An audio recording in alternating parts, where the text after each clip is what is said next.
Powered by Riverside FM.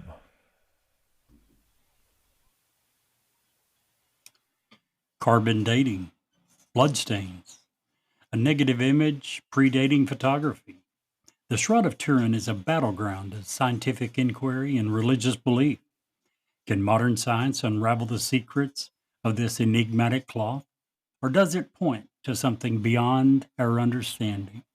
Join us as we explore the evidence, the theories, and the unanswered questions surrounding the world's most debated artifact. Tonight on Newsworthy, 2 words and 2 question marks. Hello, I'm Ed Locke with USA Mortgage. Tax season is upon us. Did you know that 47% of Americans are planning to use their tax refunds for everyday expenses, home improvements, and vacations? What if you used your tax refund for a new home instead? Again, this is Ed Locke with USA Mortgage. Your tax refund can be used towards down payment, closing costs, or paying down existing debt to help get approved. So before you spend that tax refund, let's get together and see how to best utilize those funds to invest in your future and your new home. Call or text me at 502-680-0953. Again, that's 502-680-0953. NMLS ID 448908, Das Acquisitions LLC, doing business as USA Mortgage, NMLS ID 227262. This is not a commitment to lend. Additional terms and conditions apply. USA Mortgage is an equal housing lender.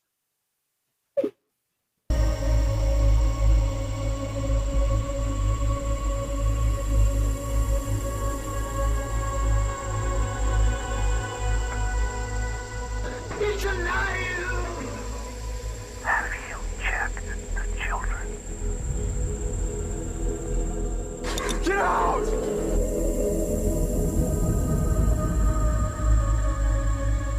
You have scoured the podcast world and finally found us, Newsworthy with Steve and Jerry, where we delve into all things mysterious, macabre, or out of this world, and decide if they are truly newsworthy. 2 words and 2 question marks.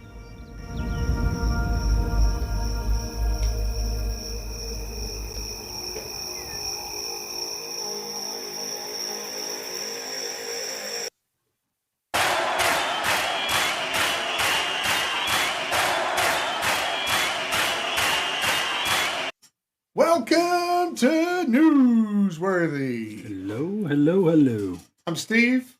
I'm Brett. And Jerry. Welcome to the show, guys. As whatever he's doing over there. What are you doing with your phone? Trying to pull up Twitch. Oh, well, that's weird. You're showing me. Actually, what I'm doing is trying to help improve the He's videoing the viewers' viewing pleasure. I blocked my face. That makes. Could you raise that up and block it from me? That would be the most pleasurable thing I've seen all day. Hey, Yeah, if you're at home or you're on Twitch or you're checking us out on YouTube, you may notice that we all have matching head attire. Check that out. Just want to give a quick shout out to these guys. They are a new company here local in Lawrenceburg. They don't even have a website yet. You have to go to their Facebook, which is Off the Holler Hat Company. That's a Kentucky company. It absolutely is. My guy, he's originally from the coal mines. Now get this. We talked a little bit, had a good chance to talk with the guy who does this. He is 6'4", and when he first went into the workforce, it was in the coal mines. He told me that he would on several different, depending on which mine he was in, he would have to crawl on his knees for 3 miles just to get to work.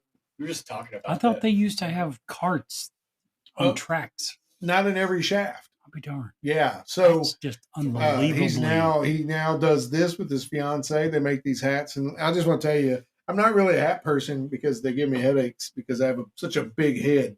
But the quality of this is top notch. Yeah.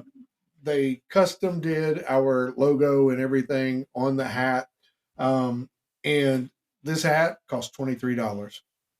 Nice. Freaking fantastic deal. It's just the same quality as I like the Columbia hats. It's the exact same quality as those. So Off the Off the Holler Hat Company on Facebook. Check them out. Tell them you heard about us on Newsworthy with Steve and Jerry. They'll know who we are since we ordered a bunch of hats. I surprised And they're the not guys. a sponsor, right? We're just No, they're not a sponsor at all. We pay. They're just a local company trying to make it. So give these guys a shout out. Tell them you heard about it on us on our program, and help those folks out. They're awesome. They're great people to work with. Yeah. My guy works 8 to 10 hour shift and then comes home and works another 10 hours on freaking hats. I don't know. Where how, does he work? Not coal mines anymore. no. He works at a huge automotive factory in central Kentucky. I'm not going to Glad he name got names. out of the mines.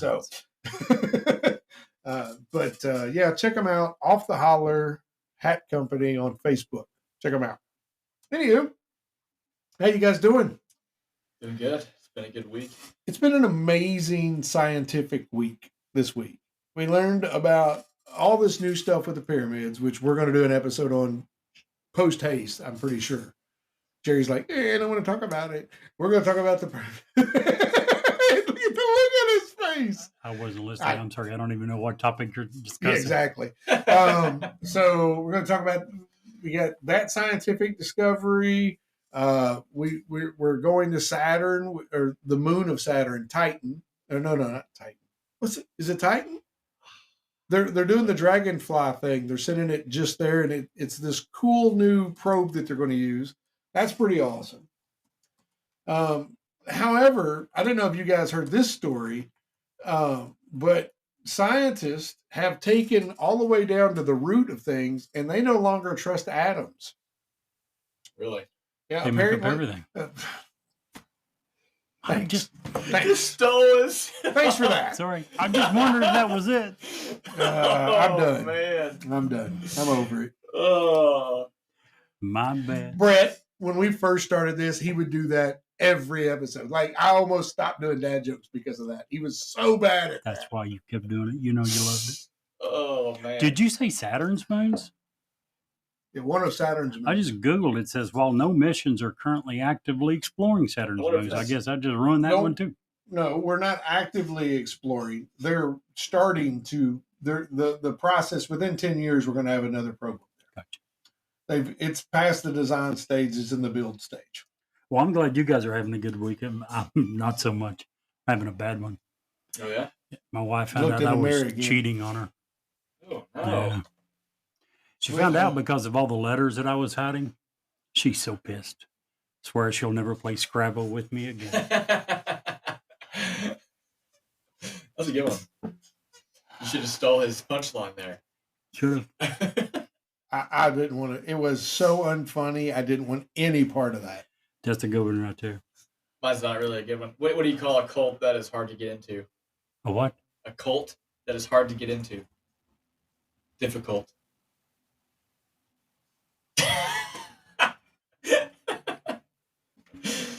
I told you it wasn't that funny. Can we please start this show over? Tell us a dad joke. Oh, I got another good one. What's the difference between oral and rectal thermometers? The taste. See, it feels like shit. Doesn't That it? one is self-explanatory. How can you not get that one? All right. Before my wife got pissed at me when she found out I was cheating, she convinced me to get orthopedic insoles. Thought it was a dumb idea at first, but I stand corrected. Now that's the one you should have made fun of. I'm not going to laugh at any of your jokes. I'm mad at you. All right, you won the dad joke competition for tonight. Even though you I'm stole equal Steve's. employment stealer. I stole one of his too. Oh, man. You guys need to come up with ones that are not so self-evident. I may have heard those. I didn't remember it, but especially that is. How's that not just obvious? To be fair, I've not come up with any of these. I steal them all from Reddit. From Reddit. Good place. They got a good dead joke Oh, man. line. It's always the better in the comments. Always. Usually. Always better. I've never gone to the comments, so I need to start doing Oh, There's some funny dude. people there. That's, Yes. This world is so full of funny people. Yep. I want to tell you all a story about kindness. Y'all want to hear a good story? Sure. Yeah. So everybody knows that I do real estate through Century 21. And we had here in Lawrenceburg, we had a local indoor fair where a lot of local communities businesses got together, had an affair inside. It was great. It was Saturday. They filled 2 gymnasiums at the high school with stuff, plus all the hallways. Nice. Yeah. And I mean, there was a lot of folk there. So we were doing like a little we had a big bucket or like a little big basket, like huge, half the size of this table, full of Easter eggs and like grass. So the kids could come up and get one. It was the first kid and his mom that walked around. And he's like, "Can I have an egg?" And I was like, "Absolutely, you can have an egg. You know how I am." So he reaches down, he gets the egg, and I was like, "Here's one catch. If you get a Reese cup, you got to share that with me. That's my Reese cup." Okay. And he cracks his egg. And sure as shit, it was a Reese cup. And so he's like, "Here you go." I was like, "Nah, man, I'm just kidding. You can have a Reese cup." He's like, "No, seriously, you can have it." I was like, "Oh." So I grabbed him. He had a little bag because they were giving bags out the front door. So I grabbed his bag, and I had this whole big bag of just eggs that we had were, refills. Right. I just put like 30 eggs in his bag. And I'm like, "Dude, you stay kind and you will reap great rewards." It made me so happy. That's awesome. Because most of the time, littles are selfish little like, no goblins. way. You know what I mean? And he was just all about it. I kept that Reese cup all day. Then finally I ate it. And it was a Reese cup after all. Who's going to waste that? Yeah, glad you didn't let him melt. Speaking of Reese, have you seen the peanut butter and jelly Reese cups? No, that sounds gross. Oh my gosh, I want to try one so bad. No. I will say Reese Cups has probably the funniest commercial on TV right now. Because they have giant cups and they have like a chocolate lava in them. It's like a liquid chocolate at the bottom. And the commercial is there's like this volcano erupting somewhere and all these people are flocking trying to get the lava. And they're like, "No, it's Reese's lava, not lava. I guess I have to see it. I'm just done with you. You're fired. You're both fired. I come with gifts and I get shut up. Get shafted and your ideas stolen. I know. It's crazy. Crazy. Man. Tonight's show, however, pretty cool stuff. Yeah. Oh, real quick before we go into it. If you noticed, last week's show was a repeat. Sorry about that. We slipped that in on you. We had some health issues and we had some technical issues, and it was a cluster of a day. As opposed to not putting out a show or putting something together half-witted, we didn't want to do that. We want good product and good quality stuff for you guys. So we did a repeat. Besides, the interview with Sadah is really good, and we hope to have him back on for a full show very soon. But we do apologize for that, but we figured something was better than nothing, so we threw that out there. Hopefully that won't happen again. So that wasn't Encounters, right? That was an Encounters, and if you like shorter interviews where it's one-on-one typically, or a very small story about something cool or interesting, if there's no one for the interview that week, then we throw in something every Monday. Check those out. They're real small, real tiny. If you listen to my voice for 20 minutes, you're in good shape. So check those out. The last one we did Monday was on a scary thing that happened in Pikeville, and it's the redacted small version. It's a pretty big story that maybe should have covered in a regular episode, but thought it was a neat story. Check it out. It's like 8-10 minutes long. Yeah. Easy listening. Tonight, and Brett, very interesting. Yeah, story. Gosh, it was so very true. I should add. Yeah, it's very true. Yeah.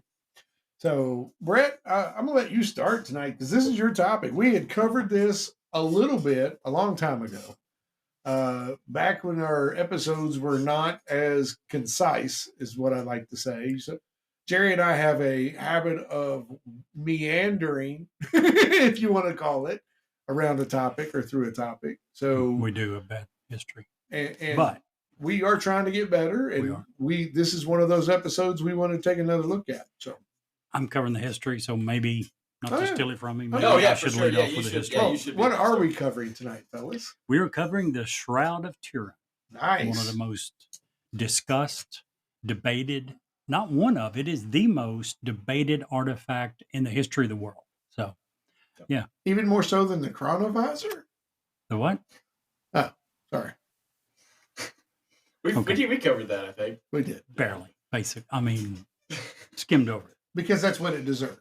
Yeah. Yes. 100%. Just saying. For those of you that are not familiar, the Shroud of Turin is a linen cloth that bears the image of a man who appears to have suffered physical trauma, 100% consistent with the biblical story of the crucifixion of Jesus Christ. Now, that's the name is the Shroud of Turin. A shroud is a burial cloth. Turin is a city in Italy where it's been kept since the 1500s. It's also known as the Holy Shroud. And the Shroud of Turin has for centuries been considered by many to be the actual burial shroud used to wrap the body of Jesus of Nazareth after his crucifixion. And they believe that his bodily image is miraculously imprinted on the cloth. And the linen cloth contains markings that, as we alluded to earlier, they seem to correspond to the crucifixion wounds of Jesus. From the marks on the head, the lacerations, as if from the floggings on his back, bruises on his shoulders, and various stains of what is thought to be blood. Now, the Gospels of Matthew, Mark, and Luke state that Joseph of Arimathea took the body of Jesus after he was taken down from the cross and wrapped him in a linen shroud and placed it in a new tomb. And the Gospel of John says that he used linen cloths. Now, the history of Jesus' burial cloth is largely unknown. A burial cloth, which some people believe was the shroud, was owned by the Byzantine emperors, but it disappeared during the sack of Constantinople in 1204. Now, there are different reports of Jesus' burial shroud after that time, or at least an image of his head of unknown origin that has been revered throughout history in various locations before the 14th century. There is no historical evidence that any of those refers to the shroud, if I can talk, that is currently in Turin. And the Shroud of Turin first emerged historically in 1354, when it's recorded in the hands of a famed French knight, Geoffrey de Charnay, when it was exhibited at a church in Liry, France. And the shroud was acquired by the House of Savoy in 1453. It has since been preserved since 1578 in Turin, Italy, first in the Royal Chapel of the Cathedrals of San Giovanni. And since 1683, it has been kept in the Chapel of the Holy Shroud, which was designed for that purpose by the architect Guerino Guarini, and which is considered both the Royal Palace and the Turin Cathedral. It's also called the Cathedral of St. John the Baptist. Ownership of the shroud passed from the House of Savoy to the Catholic Church after the death of former King Umberto II in 1983. The garment measures 14 feet, 3 inches long. It's 3 inches and 7 inches wide. It's made of flax fibers woven in a 3-to-1 herringbone twill, and the cloth is consistent with fabrics from first century Israel. It is not consistent with fabrics made in medieval Europe. And again, it is in France. It is in the middle of Europe. If it was obviously the burial cloth of Jesus Christ, it came from the Mediterranean area, which is where the cloth is consistent with. Now, historically, the Catholic Church has never officially claimed the shroud to be the authentic burial cloths of Jesus. But to give you a little perspective of how it's viewed in the church, in 1936, Pope Pius XII called the shroud a holy thing, perhaps like nothing else, and he went on to prove the devotion accorded to it as the holy face of Jesus. In 1998 and 2000, Pope John Paul II arranged for public viewings and called the shroud a mirror of the gospel. His successor, Pope Benedict XVI, called it an icon written with the blood of a whipped man, crowned with thorns, crucified, and pierced on his right side. And he also arranged a public display in 2010. Pope Francis made a pilgrimage to see the shroud in 2015.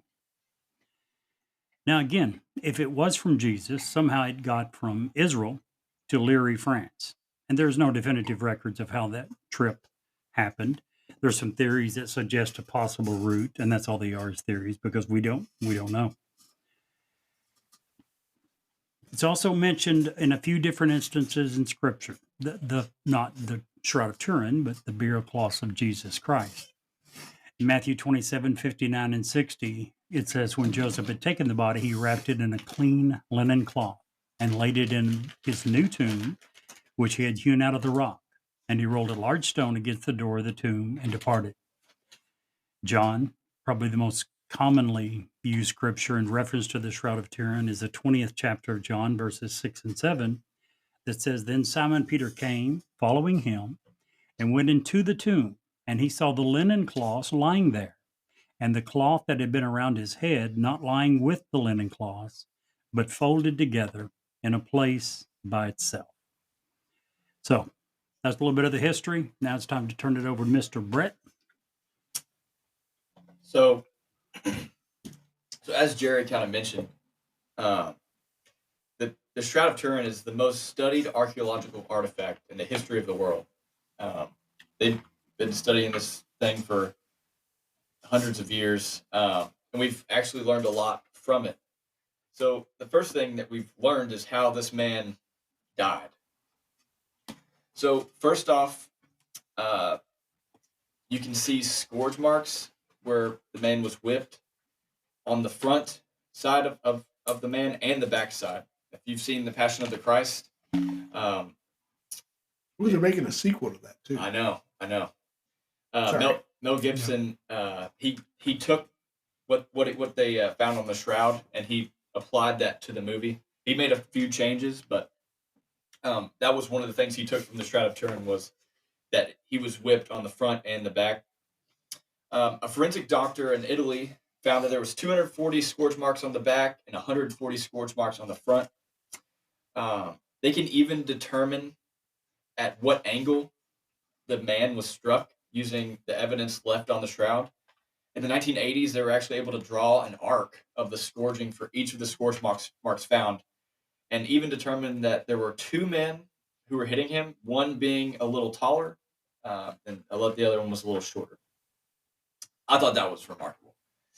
I don't know how they did that, but I thought that was pretty fascinating, especially when you think of it was in the 80s, which we've come such a far away since then. As you guys know, I of course don't, because I wasn't alive then. But. Thanks, Brett. The second thing is that obviously the Bible says that Jesus carried the cross. They've determined from a spot on his right shoulder that he had been carrying a single beam, and that the beam weighed between 50 and 75 kilos. Again, I'm not really sure all the science that goes into how they determined that, but I thought that was pretty remarkable as well.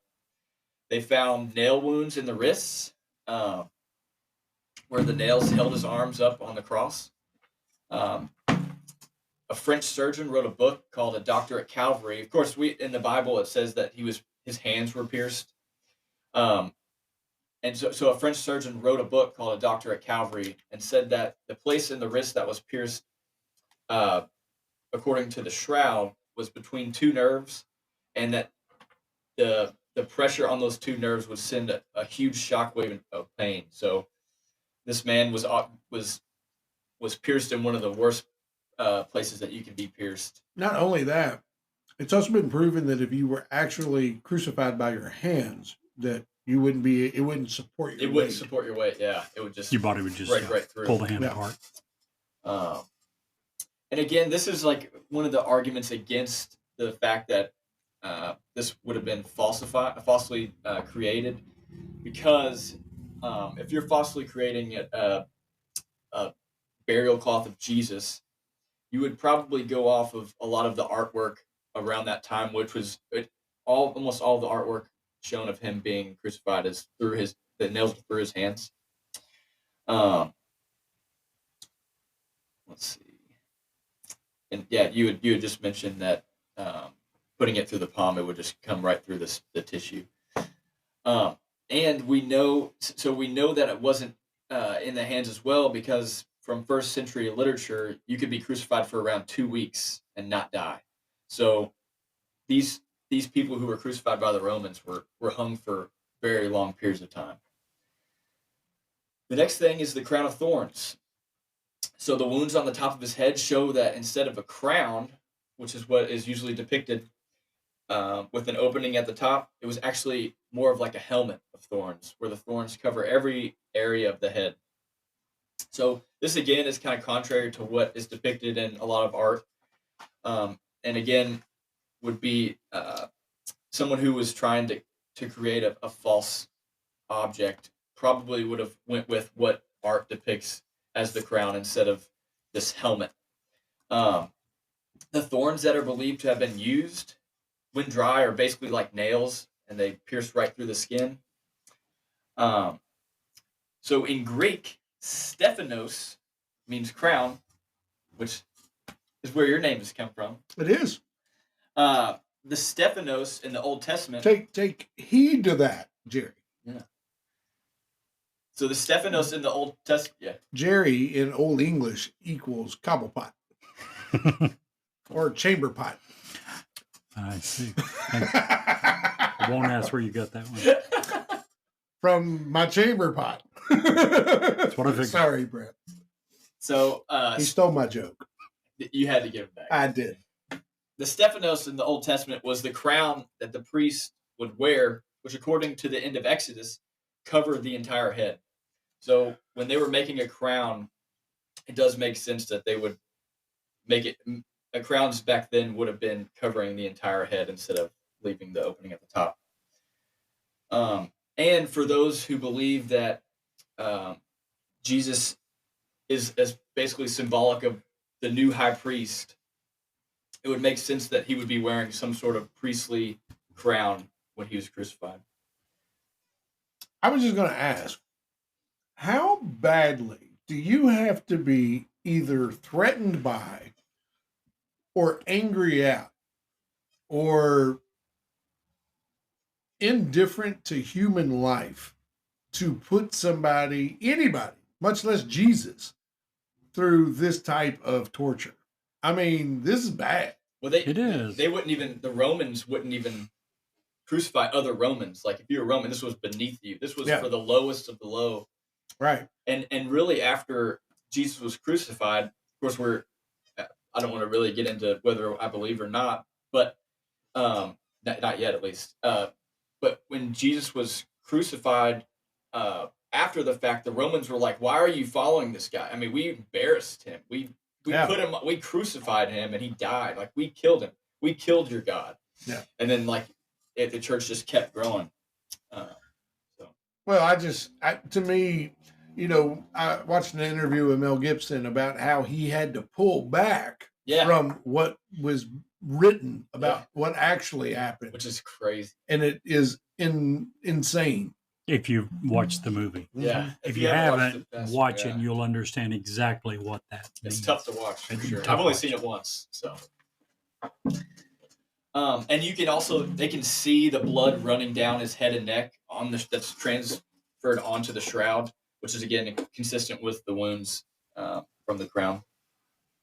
The next one is one that I think is really cool. So in the Gospel of Luke, it states that I'll just quote Luke 22, verse 44. And being in agony, he prayed more earnestly. This was right before he was crucified. He prayed more earnestly, and his sweat became like great drops of blood falling down to the ground. So, what makes this stand out, and as being from the Gospel of Luke, what do we know about Luke? That kind of sets him apart from the other writers of the Gospels. What? He was a doctor. Yes.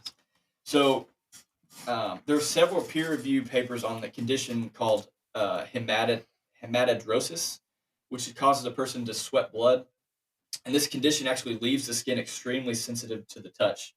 So one thing that when I was researching this, I thought was really interesting, talking about how this whole crucifixion was much worse than even the Passion represented. But if you remember, Judas comes and kisses him on the face, as a sign of like, this is the man right here. And this condition would have made that kiss cause him intense physical pain on his face. And evidence of these wounds on his face, these blood vessels that had burst on his face, is actually found on the shroud. They can even determine the blood type of the man. It's AB.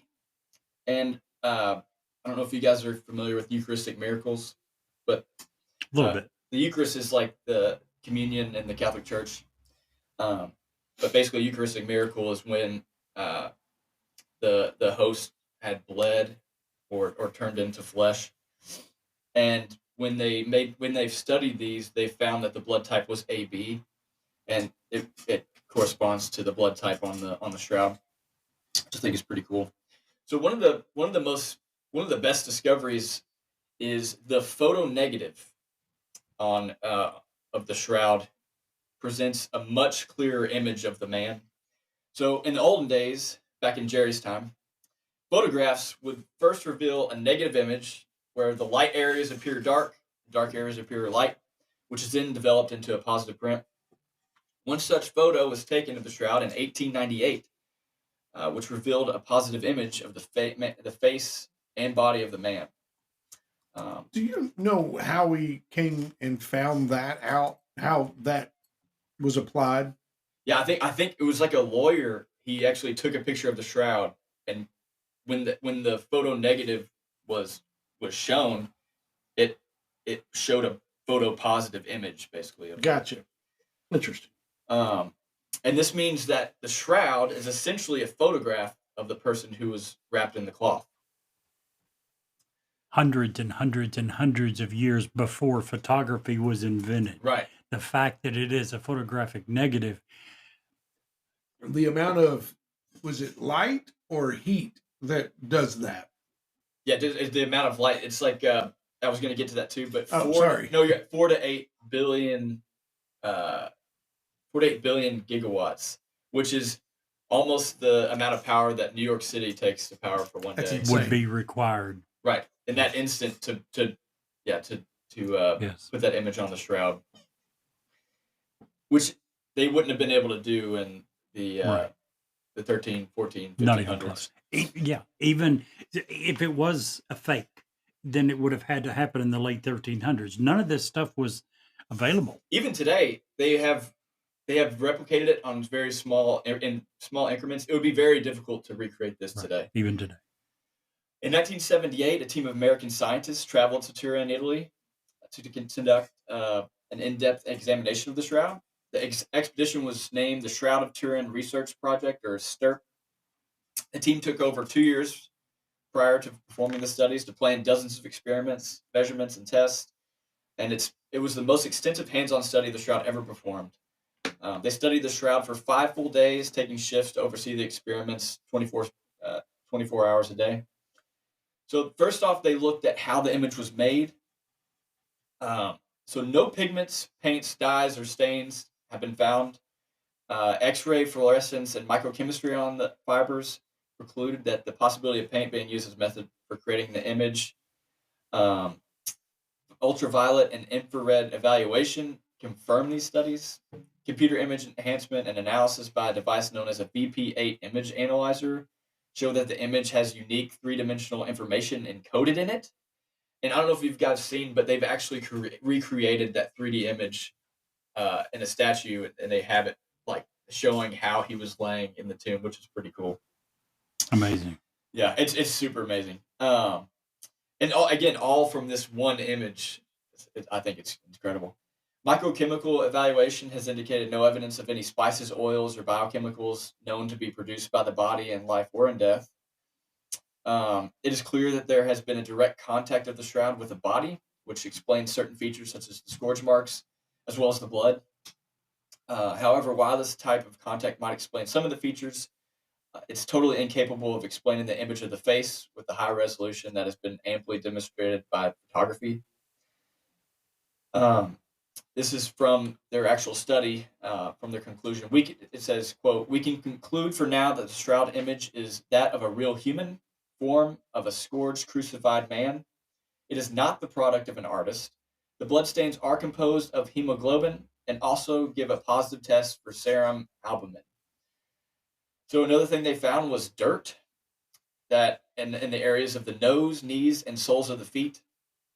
Which again, if you just think of the story of Jesus carrying the cross, him falling, and them finding on the nose, knees, and soles of the feet. I mean, he fell on his face, which again, after being whipped and tortured, um, again, it just adds so much to this to the passion. But this dirt, known as travertine aragonite, is unique to Jerusalem and a very few other places. The dirt can also be found on the steps of the temple in Jerusalem, which were preserved after the temple's destruction in 70 AD. They've also found pollen, 204 different pollen grains that were made up of 49 different types of pollen. 13 of these were unique to Jerusalem, and others were unique to Constantinople, which is consistent with the history of the Shroud, as Jerry went through. So they've also looked at, can we reproduce this? We kind of already touched on this, but a team of researchers from the National Agency for New Technologies in Italy found that the body image was formed by a sort of electromagnetic source of energy. The researchers successfully achieved a superficial coloration similar to that of the body image by excimer laser irradiation, which is a spectrum of the emitted light in the ultraviolet and vacuum ultraviolet. They obtained at least one fiber color across the sub-micrometer depth, comparable with thinnest coloration depth observed in the Turin Shroud. So that's another thing that was really incredible, is like the depth of the image is like micrometers deep. I mean, it's super thin. So if you are using some sort of laser just to get that precision, would be very difficult today. Right. Impossible Today. in 1300. Unthinkable. Right. However, they found that the total radiation power required to color a linen surface corresponding to a human body makes impossible the reproduction of the Turin Shroud image by using a single laser, which again just continues to add to this the incredibleness of this object. This is a quote from the study. Our research proves that it's very difficult, almost impossible, replicating today all the main physical and chemical characteristics of the body image embedded into the Shroud of Turin. This was Dr. Paolo Di Lazzaro, who was the lead author and senior researcher at the research center. As a consequence, it appears unlikely a forger may have done this image with technologies available in the Middle Age or earlier. The probability the Shroud is a fake is really very, very low. On the other hand, our results taken alone cannot prove the Shroud is the burial cloth of Jesus Christ.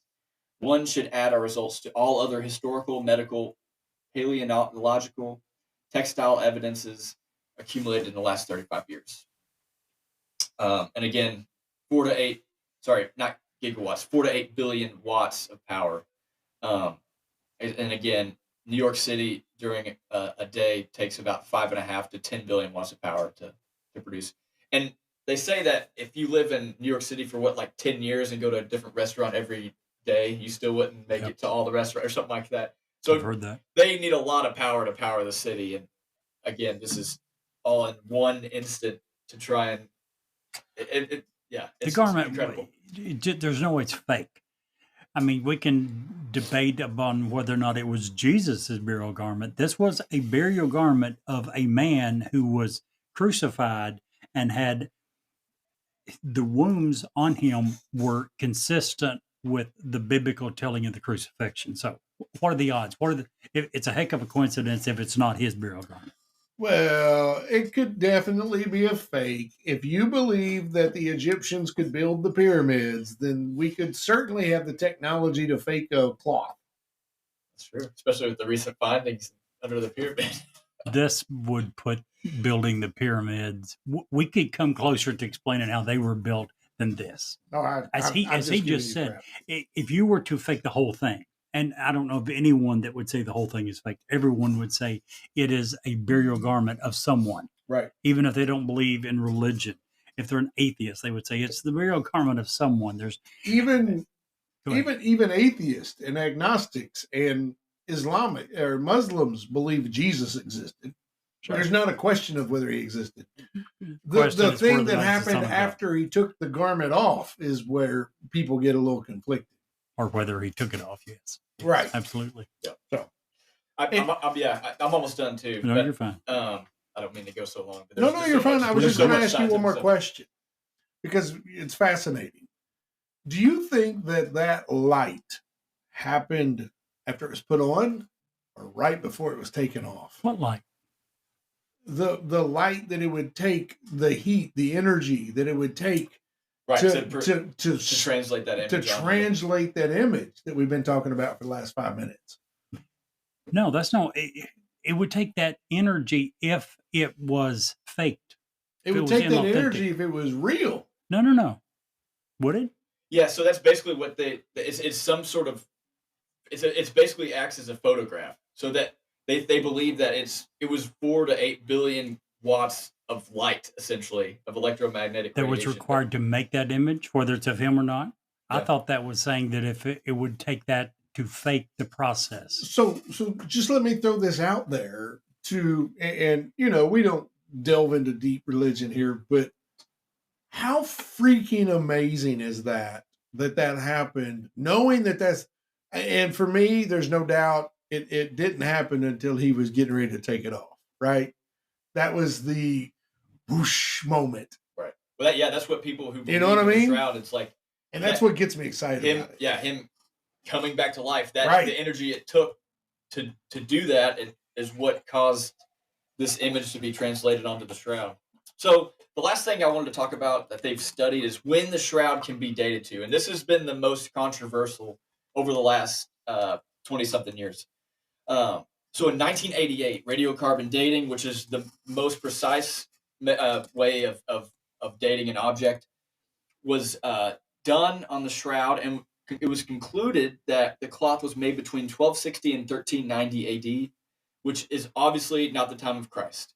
So And that was by 3 different separate right. organizations. And now they all of the measurements. So they took. Well, I'll get into that in a second. So they basically came out and said this has been debunked.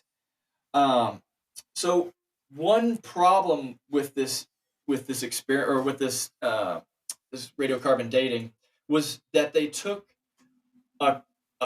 pieces from the corner of the cloth, and so when you do radiocarbon dating, you have to destroy the object. You basically like combust, and then they measure the carbon that comes off of it.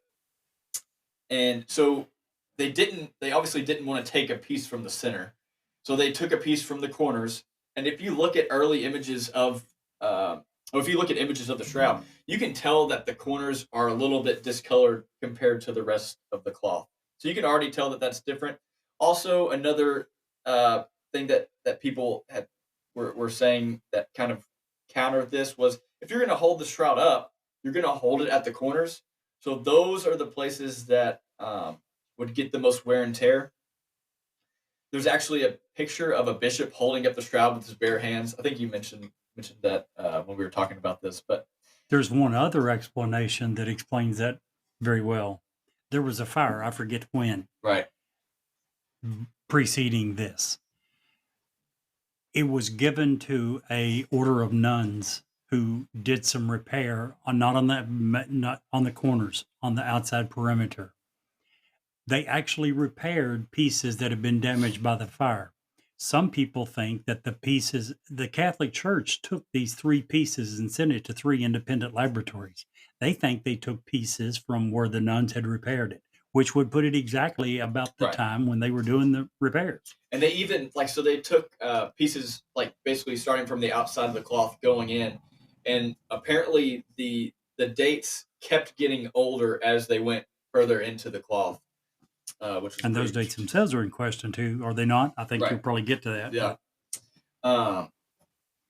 So textile experts actually have examined the Shroud since, and they see a misaligned weave in the Shroud. They say that a technique called a French invisible weave was used so that the repaired would look uniform. Since the new fabric was white compared to the rest of the fabric, they would add a plant gum to make the color uniform. And this was confirmed in a scientific paper presented by one of the scientists involved in STIRP, determining that that what was analyzed was a blend of 1st and 16th century materials, giving us the resulting medieval date. So there was a new study published in 2022, which, funny enough, gained a lot of attention last year in 2024, and it shows that the shroud can be dated to the time of Christ. So they did not do radiocarbon dating on this one. They used a method called wide-angle X-ray scattering, or WAXS, to inspect the shroud's degradation. So in the study, they determined it has too much degradation to be only around a few hundred years, and would actually suggest that if it would need to be stored for 6 centuries in the hottest conditions registered on Earth to align with the findings in 1988. So this to me was kind of the nail in the coffin when this came out, as far as, hey, we actually did date it again, and this study showed that it correlates to the time of Christ. Yeah, so that's kind of all I got as far as the scientific study. Sorry for going so long, but there's just so much to get into there. One thing. First of all, and I want to precede that by saying I believe in it. That's 2 things. No. I digress. First, before 3 things. There is one argument against the authenticity that I have trouble with, and that is the Bible. Let me go back and read John again. John chapter 20, verses 6 and 7.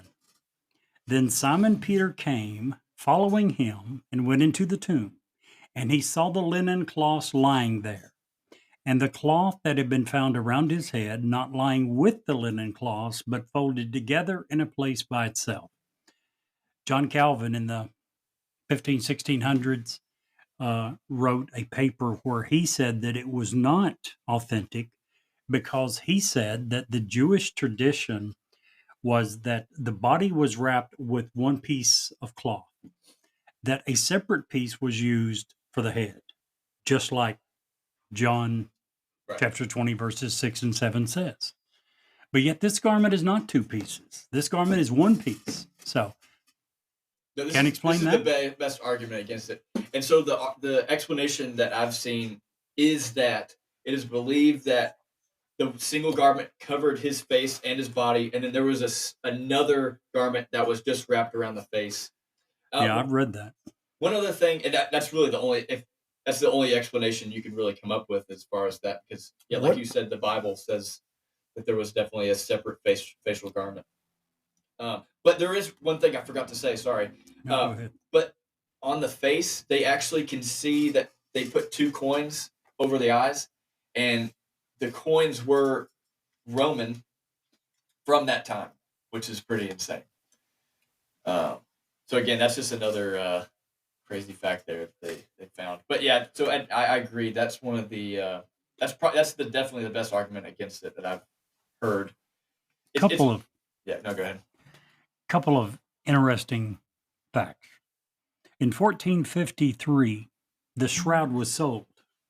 Any idea what it was sold for? What do you think the worth of a supposed burial garment of Jesus would have been worth in 1453? Margaret de Charnay sold the shroud for 2 castles.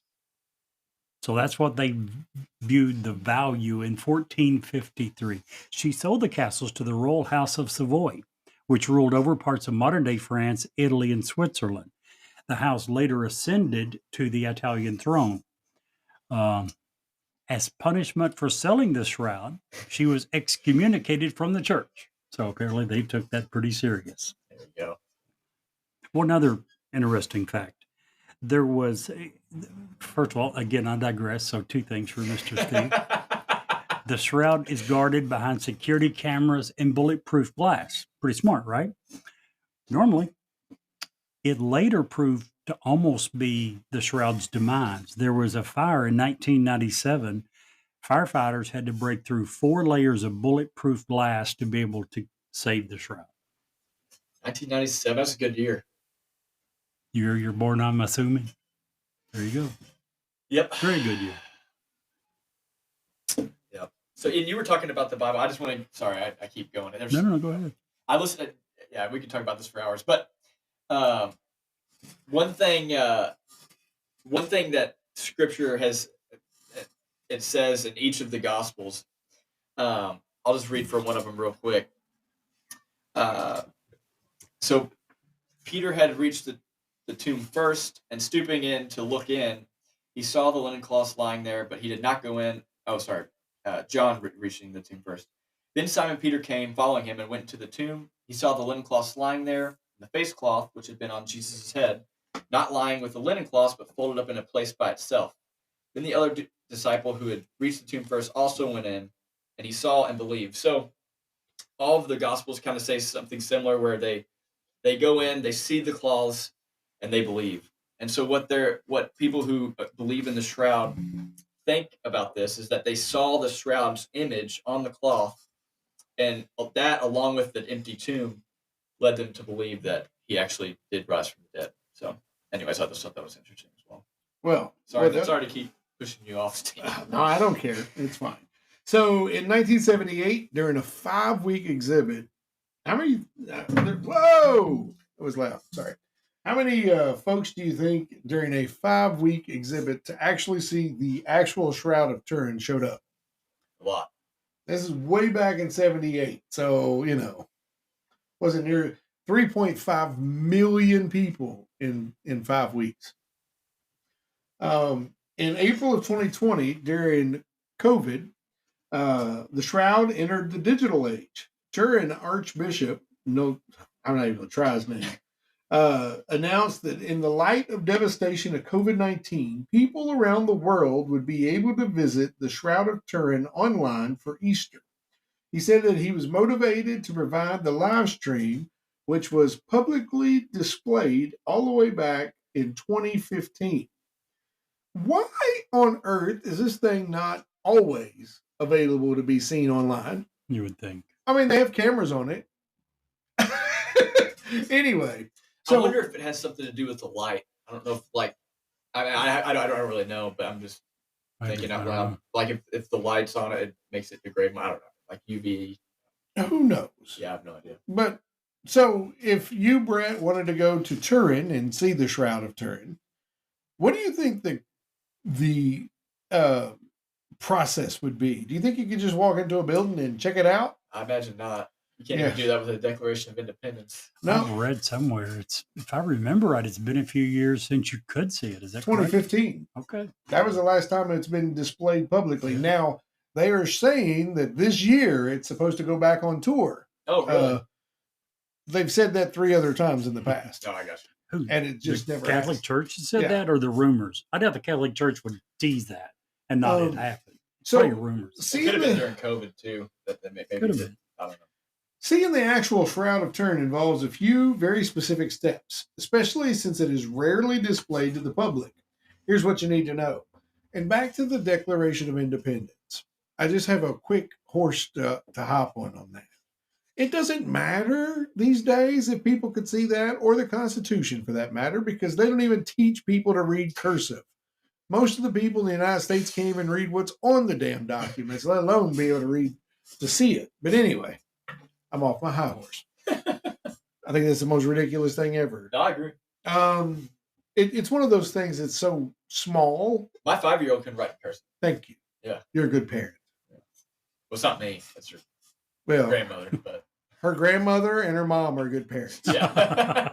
You're just kind of I didn't teach her cursive. You're a slough. I can't hardly write cursive. So to see this, because the Shroud is so rarely displayed to the public, here's what you need to know. You have to check for public display announcements. The Shroud of Turin is only displayed during special occasions, and apparently they haven't had one since 2015. The next planned public display was announced for 2025, but it has changed even then into a virtual display instead. Visit the Cathedral of St. John the Baptist.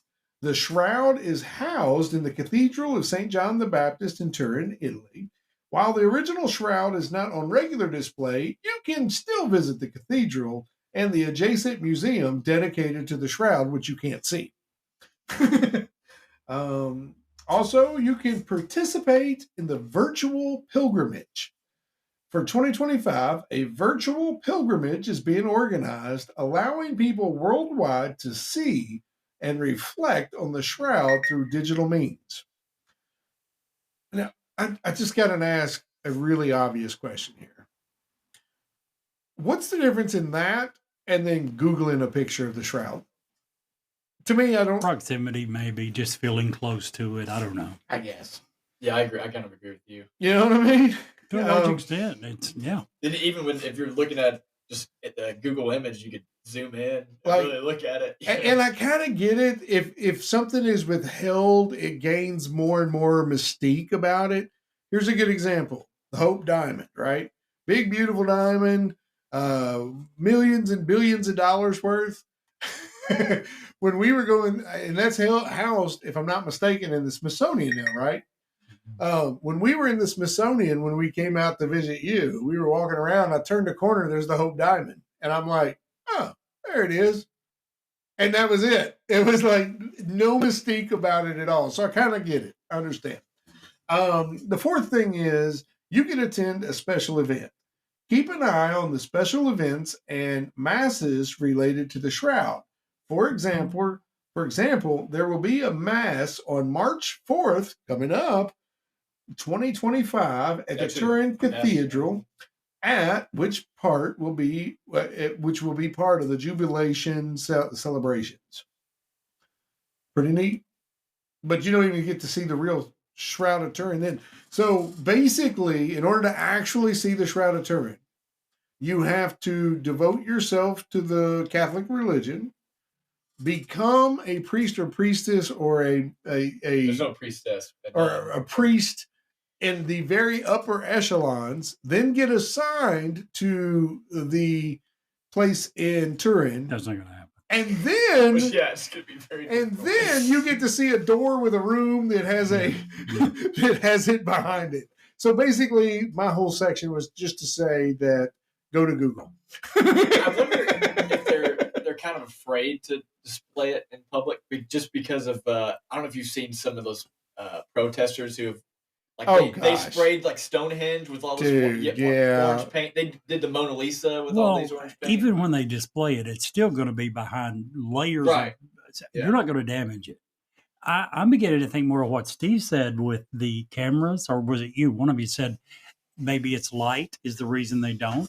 It could be. It extends its life. Yeah, it's kind of like you don't want to keep a cigar not in a humidor. Right. I mean, think about, you were talking about the links we go to for the Constitution. Right. That's only a few hundred years old. Right. This, a couple thousand years old. Yeah. So big difference. Well, the Shroud of Turin is definitely one of the most interesting things we've covered. And I truly believe let's hold that. So what do you think? Jerry, we'll start with you tonight. Definitely more. Thumbs up from Jerry. Wow. 2 thumbs up. 2 thumbs. Wow, that is a record.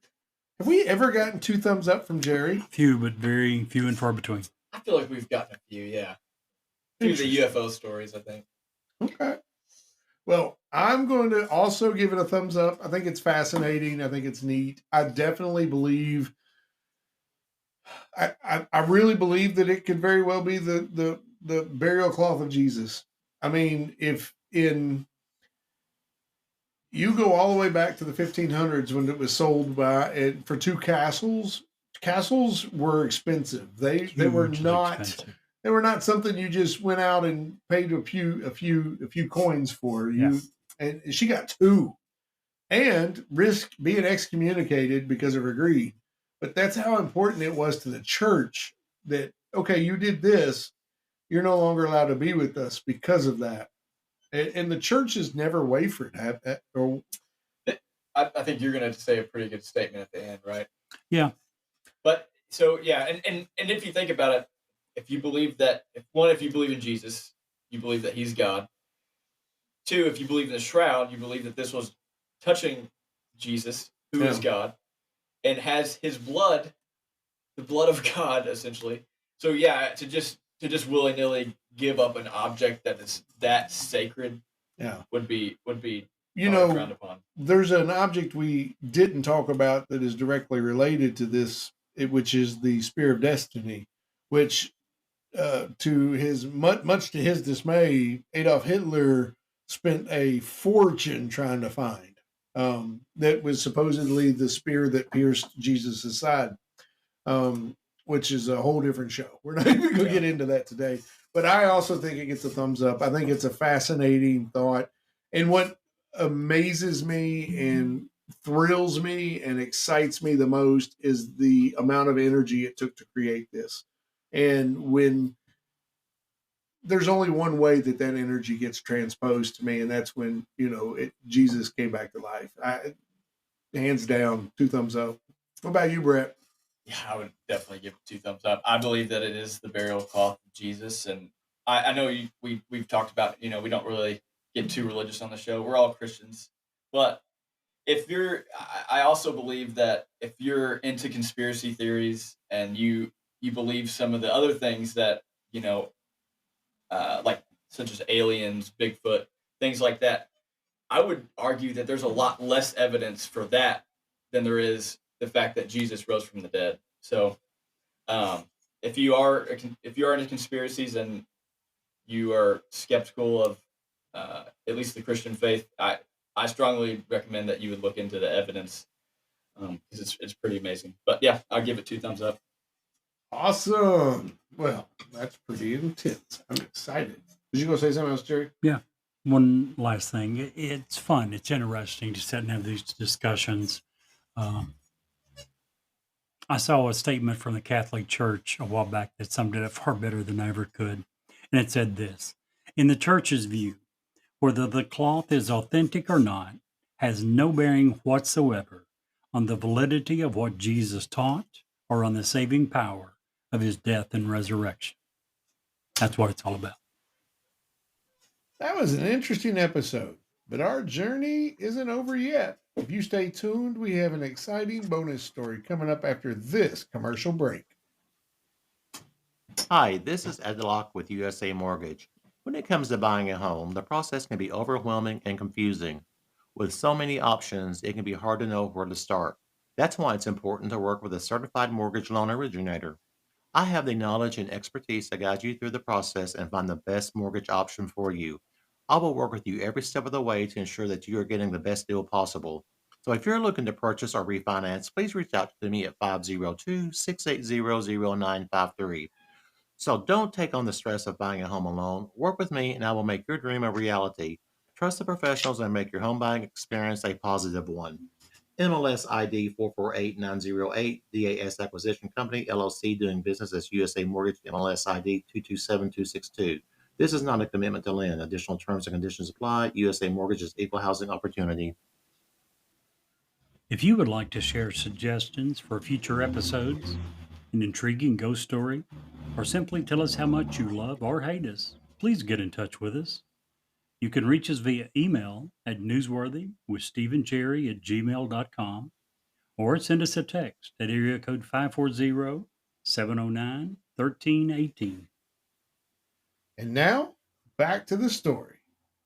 We go from the Shroud of Turin to Pendle Hill in Lancashire, England. Once home to wild boar, ancient woodland, and wolves, now Pendle Hill is steeped in mystery. Bewitched by a legacy of 1612 in the 17th century, Europe was in the claws of the witch-hunting mania. In England, and this was peaked in Pendle. In 1612, Alison Device confessed to having asked the devil to curse a peddler, and the members of her family and his rivals were rounded up and taken to trial. But all but one were found guilty of murder by sorcery, plus a baloney plot to blow up the entire town. The castle was hanged boasting about meeting the devil in a quarry wouldn't have helped. But the witches were most likely wrongly convicted due to reputational wars between the Chetars, oh my gosh, what a word, and the Demites. Sounds like our Hatfields and McCoys. Yep. Which revolved around healing and or black magic. They haunt the villages in the shadow of Pendle Hill, where visitors report sudden, intense rage, ghostly whispers, unexplained scratches, and even being choked, while locals dread the apparitions that dart around the hill every night.